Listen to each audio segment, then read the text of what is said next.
Hey Eagle fans, it's EaglefanKarl. This is going to be my quick reaction video to the Eagles-Redskins game on Sunday. I had said if the Eagles would show up for that game, I would show up for a reaction video. So I know it's a little late, but I wanted to make sure I was good on my promise because the Eagles did actually show up in this game and they played well. Despite the fact they didn't come out with a win, they made some crucial mistakes, I think, that led to a loss. But ultimately, there was some effort there, and for that, that was a welcome replacement from what we had saw the week before against the Bengals. I don't want to talk specifically about the game. I want to talk about some of the broader issues that are going on with the team and sort of where we are as we stand at this point in the season and even at the end of the season, going into next season, and some of the observations that I've had. And the first of that is the Eagles have actually been, despite the fact that they are 5-8, so 3 games below 500, they've actually been pretty competitive all season. And that is shown in the fact that despite the fact they are 3 games below 500, their point differential is a plus 18 for the season. So they've actually scored more points than their opponents over the course of the season. In fact, there's only one team that only has 5 wins that has a higher positive differential, and that's the Arizona Cardinals. And they actually tied a game, so they actually have fewer losses than the Eagles do.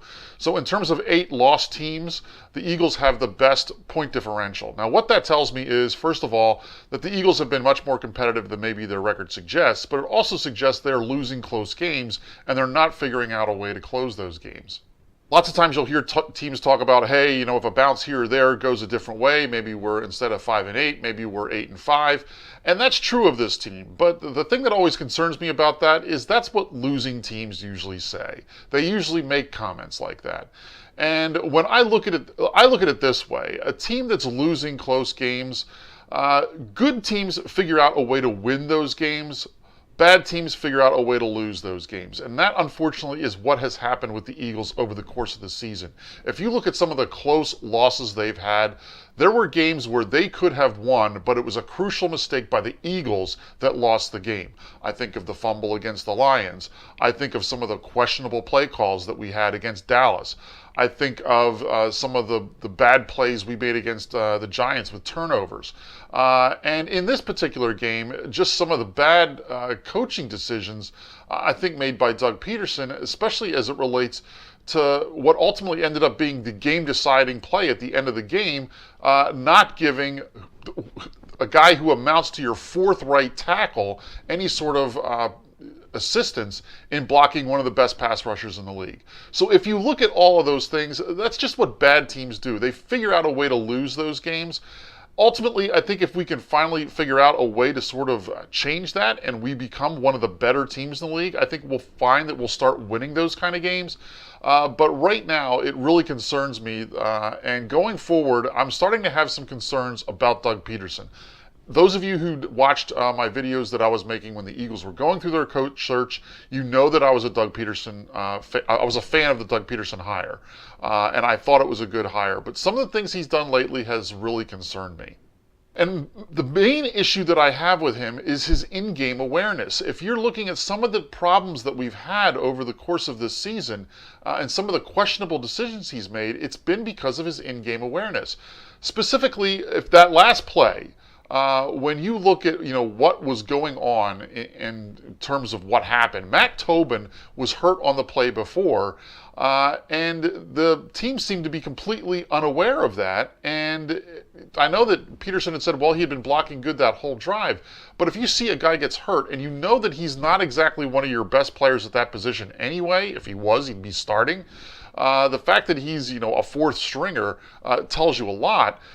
And the fact that they're not giving him any assistance there when it was clear that he had hurt himself on the play before just really, I think, speaks of the fact of Doug Peterson sometimes just does not have some in-game awareness. That's also true of like the stupid review that he had against the Green Bay Packers a couple weeks ago. So it's a lot of those kind of things that are really starting to concern me about Doug Peterson. And it's going to be one of the things that I'm watching over the next 3 games. Obviously, the playoffs are completely out of the question now. So So over the last 3 games, that's one of the things I'm really going to be looking for, is sort of how is Doug Peterson reacting to some of those in-game situations and making sort of decisions on the fly. And that also speaks to how it's been related to Carson Wentz.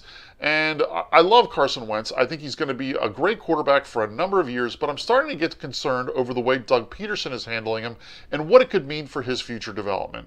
I say that because if you look at Carson Wentz statistics for the course of the season, one of the things that's really troubling is the fact, this could be good and this could be bad, but it's troubling for me, is the fact that right now Carson Wentz is on a pace to set the single season franchise record for pass attempts, pass completions, and pass yardage. Now the last 2, completions and yardage, I have no problem with, but it's the attempts that are leading to the other 2 that I do have a problem with. And the simple fact of the matter is this is a rookie quarterback, and you are asking him to do a lot, and he's asked to be doing a lot when he doesn't have much to go with it. I say that because we've talked a lot this season about the fact that he has no weapons around him. If you look at the wide receiving core, it's horrible. And but yet he's being asked to throw the ball as much as he is. Prior to this season, the season that an Eagles quarterback had the most pass attempts and the most yardage was Donovan McNabb in 2008. Now that is after he had been in the league for like 9 years. So he was a seasoned veteran quarterback and being asked to do a lot. And he actually had some weapons on that team. Deshaun Jackson was on that team. Brian Westbrook was on that team. So you had guys that were able to make plays when you would throw the ball to them. Carson Wentz is being asked to do a lot of that, but he doesn't have anything that's comparable to what Donovan had. If you compare Donovan McNabb's statistics from 2008 with Carson Wentz statistics from this year, and if you project out Carson Wentz statistics then to if he completes the rest of the season at the pace he's going, this is where he's going to end up.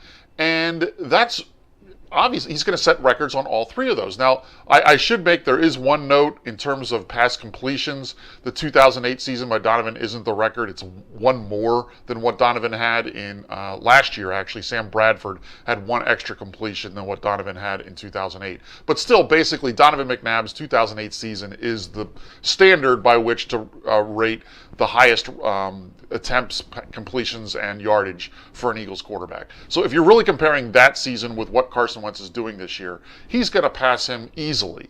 Right now, all Carson Wentz has to do over the last 3 games is average 10 completions, 25 attempts, and 234 yards. He's going to make those easily. He's never had less than 10 completions. He's only had less than 25 attempts once, and I think he's only ever had less than 234 yards twice over the course of this season. So he's going to break those records as long as he stays healthy.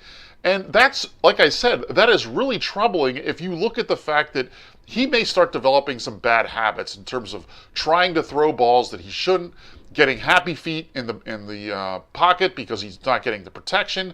And this is with a guy, remember, who 4 months ago was not supposed to play at all this season. He was supposed to be sitting back and just observing and learning the game. And instead, I have no problem with the fact that they traded Sam Bradford and they made that deal and they got Carson Wentz some experience. The problem I have is the way that Doug Peterson is calling games, and he is continuing to fall into the Andy Reid mindset of passing first and running later. And that's just not a way that you can win in the NFL long term, and it's certainly not what you want to do with a rookie quarterback who's still learning the pace of the game. We need to sort of slow things down and run the ball. That leads, that's going to really lead to what I'm going to be talking about when I do my video tomorrow for the prediction video for the Ravens game.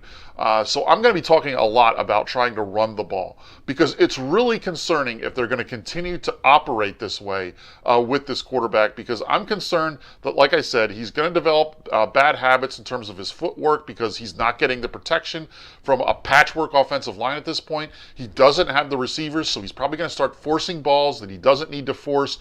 If he had better receivers who might be able to get actually some separation.